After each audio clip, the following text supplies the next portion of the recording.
So friends, आइए start करते हैं अपना आज के वीडियो को। तो आज के वीडियो का टॉपिक बहुत ज्यादा इंपॉर्टेंट है बिकॉज बहुत लोगों में कंफ्यूजन है सर। जीएसटीआर 3B दिसंबर के महीने के अंदर आईटीसी कैसे क्लेम करें सर, इनपुट टैक्स क्रेडिट कैसे क्लेम करें, उसके रिगार्डिंग हम इस वीडियो को बनाने जा रहे हैं। तो 1 जनवरी से आप सभी को पता है रूल 36(4) में चेंजेस हो रहा है। तो जीएसटीआर 3B में आईटीसी कैसे ले, बुक्स के हिसाब से ले, जीएसटीआर 2A के हिसाब से ले या जीएसटीआर 2B के हिसाब से ले। जीएसटीआर 2B में भी यहाँ पे आईटीसी अवेलेबल आती है और आईटीसी नॉट अवेलेबल आती है। तो सर उसमें क्या डिफरेंसेस हैं? तो बहुत सारे क्वेश्चन है जो जीएसटीआर 3B रिलेटेड है, बहुत ज्यादा कंफ्यूजन है दिसंबर 2021 के लिए। तो थोड़ा सा कंफ्यूजन क्लियर करते हैं। रूल 36(4) बात करता है आपकी जितनी आईटीसी 2B के अंदर आई है सर उसके हिसाब से आपको लेना है। बट सर 2A के अंदर भी तो आईटीसी आ रही है, 2B 14 तारीख को जनरेट हो जाता है। उसके बाद 2A के अंदर भी यानी 11 तारीख की डेट रहती है और 11 से 14 तारीख के पीरियड के बीच में भी 2A के अंदर आईटीसी आ जाती है। तो सर उसको क्यों नहीं ले सकते? बिकॉज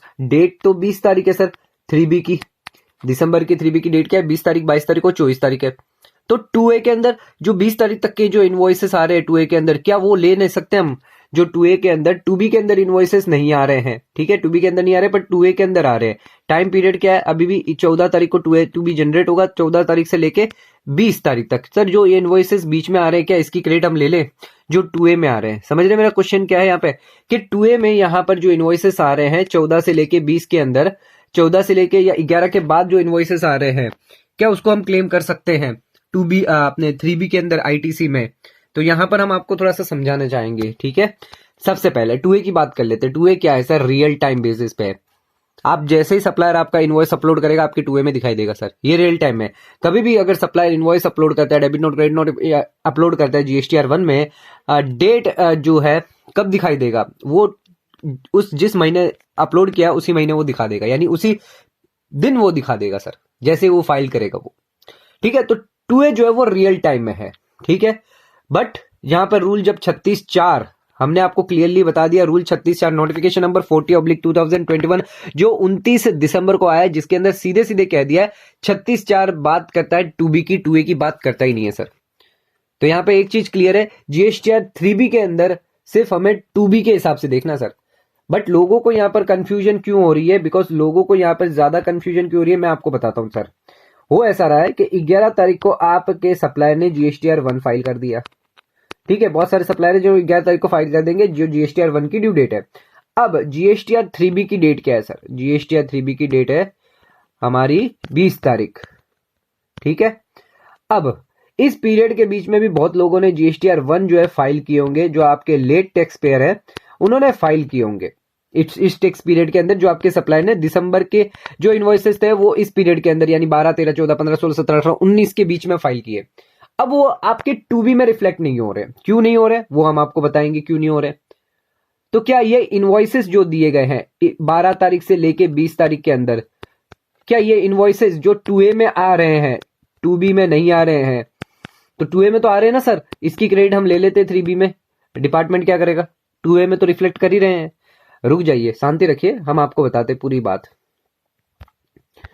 अब आ जाते हैं। तो हमने ये बता दिया आपको कि 2A रियल टाइम है। अब 2B की बात कर लेते हैं सर। 2B क्या है sir? 2B real time basis तो है, 2B रियल टाइम बेसिस है, बट इसके अंदर एक चीज दी हुई है कट ऑफ डेट सर। वो ध्यान में रखना आपको, हमेशा ये ध्यान रखिएगा कट ऑफ डेट क्या है। कट ऑफ डेट ये होती है कि इसमें टाइम पीरियड डेज दिए हुए हैं भाई, इस डेट के अंदर अगर आपके इनवॉइस आते तो ही आपको 2B के अंदर रिफ्लेक्ट होंगे उस टैक्स पीरियड के लिए, और अगर नहीं आते तो वो नेक्स्ट टैक्स पीरियड के अंदर चले जाएंगे। जैसे अगर आप मंथली फाइलर है आपके सप्लायर तो 11 जनवरी उनकी डेट होगी, और अगर क्वार्टरली फाइलर है आपके सप्लायर की बात कर रहा हूं तो 13 तारीख डेट होगी, 13 जनवरी होगी। दिसंबर की टैक्स पीरियड की बात करो कि दिसंबर के अगर टैक्स पीरियड की 1 भरेंगे तो 11 तारीख मंथली वालों के लिए, 13 तारीख क्वार्टरली वालों की होगी। अब आ जाते हैं जीएसटीआर 1 मंथली की बात करता हूं, जो आपके मंथली फाइलर है वो दिसंबर की बात करता हूं कि 2B में कब रिफ्लेक्ट होंगे। यानी 11 तारीख डेट है, 11 तारीख लास्ट डेट है, तो रात के 12 बजे तक, रात के 12 बजे तक 11 तारीख रहेगी सर, ठीक है। और जैसे ही 1 मिनट होगा 12 तारीख चालू हो जाएगी सर। जैसे ही 12 बज जाएंगे, ठीक 11.59 पे 11 तारीख खत्म हो जाएगी, 0000 पे 12 तारीख स्टार्ट हो जाएगी। ये 12 तारीख से लेके 12 दिसंबर 2021 से लेके 11 जनवरी 2022 तक आपके जितने भी इनवॉइसेस जो आपके सप्लायर ने अपलोड करे हैं, जो भी इनवॉइसेस है वो आपको 2B के दिसंबर में दिखाई देंगे सर। कब से? जैसे ही नवंबर की ड्यू डेट जो है GSTR1 की वो खत्म होगी, यानी 11 दिसंबर, यानी 12 तारीख से लेके अगले 11 तारीख तक जो उसकी ड्यू डेट है, तो उस पीरियड के ही सिर्फ आपको दिखाई देंगे। 14 तारीख को सर टू बी जनरेट हो रहा है, तो 12-13 की जो इन्वॉइसेस है सर वो नहीं, वो मंथली वालों के लिए हम बात कर रहे हैं अभी, बिकॉज वो 13 तारीख जो है क्वार्टरली वाला है, जो IFF फैसिलिटी फाइल करते हैं उन लोगों के लिए 13 तारीख है। ठीक है, उसकी बात मैं बता दूं तो उसकी बात करते हैं 13 जनवरी, तो 14 जनवरी से लेके उनके लिए 14 दिसंबर से लेके 13 जनवरी तक, 13 जनवरी तक जो इन्वॉइसेस अपलोड होंगे वो 2B में दिखाई देंगे सर 14 तारीख को। ठीक है ना, तो यहां पर क्वार्टरली वालों के लिए 13 तारीख हो जाएगी, उसके अंदर डेट चेंज हो जाएगी, टेक्स जो कट ऑफ पीरियड है वो चेंज हो जाएगा। तो यहाँ पे आपको आफ्टर ड्यू डेट देखना, आफ्टर ड्यू डेट से लेके जो अगले पीरियड की जो ड्यू डेट आएगी उसके अंदर पीरियड के अंदर देखना जो इन्वॉइसेस अपलोड होंगे उन्हीं का जो है 2B में आपको रिफ्लेक्ट होगा। एक बार अगर आपका रिफ्लेक्ट हो गया, अब जो 11 के बाद जो इन्वॉइसेस अगर अपलोड होते हैं, अगर आप मंथली फाइलर है तो आपको 11 के बाद देखना ही नहीं है। जो इन्वॉइसेस अपलोड होंगे ना ही वो आपके दिसंबर के 2B में आएंगे और ना ही वो आपको 3B में उसका क्लेम लेना है। ठीक है, तो इसके बाद अगर कोई अपलोड 14 तारीख को क्या होता है, मतलब 2B जनरेट हो जाता है, तो इसके अंदर आपको जो 12-13 तारीख के वो कोई इन्वॉइस नहीं आएंगे। अगर क्वार्टरली है आपके सप्लायर तो ही आएंगे सर, अदरवाइज नहीं आएंगे। ठीक है, now GSTR1 invoice of December जो रिफ्लेक्ट कर रहा है इन 2A but not in 2B। ठीक है ना, तो इस पीरियड के बीच में अगर आपके 2A में रिफ्लेक्ट कर रहा है 11 के बाद पर 2B में नहीं आ रहा है, तो लोग ये कह रहे हैं कि भाई 2A के हिसाब से ले ले। नहीं सर, 2B के हिसाब से लेना। रूल 36(4) पढ़ लीजिए अच्छे से, नोटिफिकेशन नंबर 40/2021 अमेंडमेंट कर दिया रूल 36(4) को। 1 जनवरी से सिर्फ आपको 2B के हिसाब से लेना, 100% जितनी भी आएगी उतना ही लेना आपको। ठीक है, बुक्स के हिसाब से भी नहीं लेना आपको, 2B के हिसाब से लेना, क्लियरली बोल दिया। अब सर जो ITC आएगी 12 के बाद, 12 जनवरी के बाद अगले 11 फरवरी, वो सर नेक्स्ट पीरियड के अंदर लेना है आपको। चाहे वो अब इसमें दिसंबर की भी आ सकती है आपकी, जनवरी की तो आएगी, दिसंबर की भी आएगी, आपके अक्टूबर की, नवंबर की, कोई भी अगर आती है वो सिर्फ आपको जनवरी में ही मिलेगी सर। जब आएगी तब लेना है। अगर आपने ऑलरेडी ले लिए, गलत ले लिए, आप ध्यान रखिएगा, एक बार अगर इनवॉइस किसी का ले लेते हैं तो दूसरी बार आप उसका नहीं लेना है। ठीक है, और सिर्फ 2B के हिसाब से लेना। क्लियरली हम बार बार इस वीडियो में बोल रहे हैं कि सिर्फ 2B के हिसाब से लेना, बुक्स के हिसाब से आपको मैच कर लेना। ध्यान रखिएगा, डबल इनवॉइस आपको लेना नहीं है। जो क्रेडिट है वो एज पर GST लॉ के हिसाब से क्रेडिट रिवर्स कर दीजिएगा, RCM है तो RCM पे कर दीजिएगा। तो यहाँ पे क्लियर होता है कि 2B के हिसाब से ही आपको जो क्रेडिट लेनी है सर। वापस एक बार क्लियरली आपको कर दे कि 2B के हिसाब से आपको क्रेडिट लेनी है। बुक्स के हिसाब से आपको जो इसको रिकंसाइल कर लेना है। सभी इनवॉइसेस जो आपके बुक्स में आ रहे हैं सर, आपके बुक्स में जितने भी इनवॉइसेस आ रहे हैं चेक कर लीजिए कि 2B में आ रहे हैं। अगर कुछ ऐसे इनवॉइसेस है जो 2B में नहीं आ रहे हैं तो वो इनवॉइस जब आपके आएंगे, समझ लीजिए जनवरी में अगर आते हैं, फरवरी में आते हैं, तो उस टैक्स पीरियड में आप ले सकते हैं। एक इनवॉइस को डबल क्रेडिट मत ले लीजिएगा, ये ध्यान में रखिएगा, अदरवाइज आपको रिवर्स करना पड़ जाएगा। RCM का आप पेमेंट कर दीजिएगा। क्रेडिट नोट, डेबिट नोट है तो वो भी चेक कर लीजिएगा।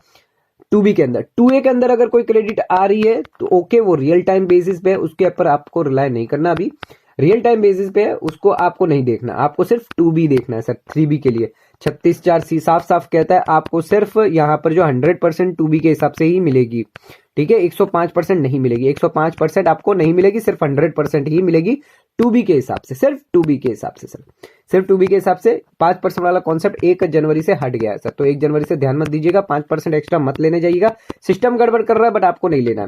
तो यहाँ पर क्लियर हो जाता है कि GSTR 3B के अंदर आपको जो ITC ना बुक्स के हिसाब से लेनी है, ठीक है, ना बुक्स के हिसाब से लेनी है, ना 2A के हिसाब से लेनी है। तो किसके हिसाब से लेनी है? 2B के हिसाब से लेनी है। अब एक छोटा सा और बता देते हैं, अगर बुक्स और 2A नहीं 2B, ठीक है, अगर इक्वल है तो ले लीजिएगा, कोई इश्यू नहीं, किसी से भी ले लीजिएगा।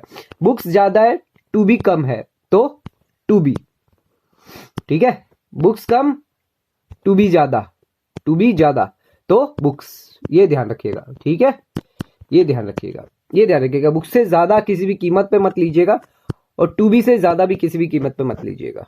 ठीक है, 2B से ज्यादा कभी भी मत लीजिएगा और बुक से ज्यादा कभी भी किसी में मत लीजिएगा। यहाँ पे बुक्स में अगर कम है और 2B में ज्यादा है तो बुक्स ध्यान रखिएगा, ये ध्यान रखिएगा। यानी अगर मेरी दिसंबर में 2B में आ रही है 2 लाख रुपये और बुक्स के अंदर सिर्फ 1 लाख ही है तो आपको 1 लाख ही लेना है सर, 2 लाख लेने मत बैठ जाइएगा, टू बी मारी इसलिए, ठीक है ना। तो 1 लाख ही लेना है, बिकॉज बुक्स पे ही मेरे ऑलरेडी 1 लाख है। हाँ आप देख लीजिए, कोई इन्वॉइसेस आप नहीं लिया है तो वो 1 लाख आप इन्वॉइसेस डाल दीजिए बुक्स में, फिर आप 2 लाख 2 लाख तक ले सकते हैं। अगर कोई 1 लाख का इन्वॉइस गलत आ गया तो इस केस में आपको ये गलत क्रेडिट नहीं लेनी है, ठीक है। समझ में आ गया? अगर नहीं समझ में आया तो कमेंट करके मुझे जरूर पूछेगा। धन्यवाद, थैंक यू।